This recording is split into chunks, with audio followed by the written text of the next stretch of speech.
పోరాటం చేస్తానని మీకు నమ్మకం ఉందా? మీకోసం పోరాటం చేస్తానన్న నమ్మకం మీకుందా?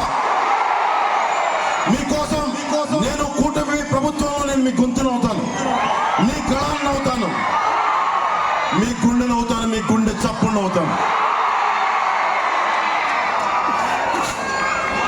మీరెక్కడ ఉపాధి అవకాశాలు కానీ ఐటీ పరిశ్రమలు కానీ అన్ని ఇక్కడే ఉండాలి. మన కాకినాడ పార్లమెంట్లో ఉండాలి, తూర్పుగోదావరి జిల్లాలో ఉండాలి. మీ తల్లిదండ్రులు ఇక్కడ వదిలేసి, మీ ఇంట్లో పెద్దలను వదిలేసి కాకుండా వర్క్ ఫ్రమ్ హోమ్ తీసుకొచ్చే బాధ్యత కూటమి ప్రభుత్వం తీసుకుంటుంది.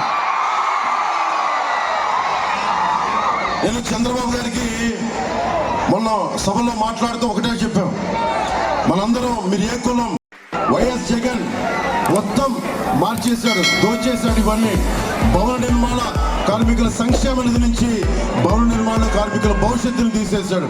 ఈరోజున భవన నిర్మాణ కార్మికుల సంక్షేమానికి నేను మాటిస్తున్నాను, కూటమి ప్రభుత్వం మాటిస్తుంది. రాగానే మీ సంక్షేమ నిధిని మళ్ళీ మీకే వచ్చేలాగా మేము సంపూర్ణంగా మేము చర్యలు తీసుకుంటాం.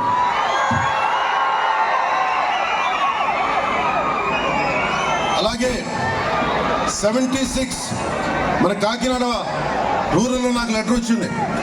76 ఎయిడెడ్ కళాశాలను తీసేశారు, స్కూల్స్ని కానీ కళాశాలను కానీ.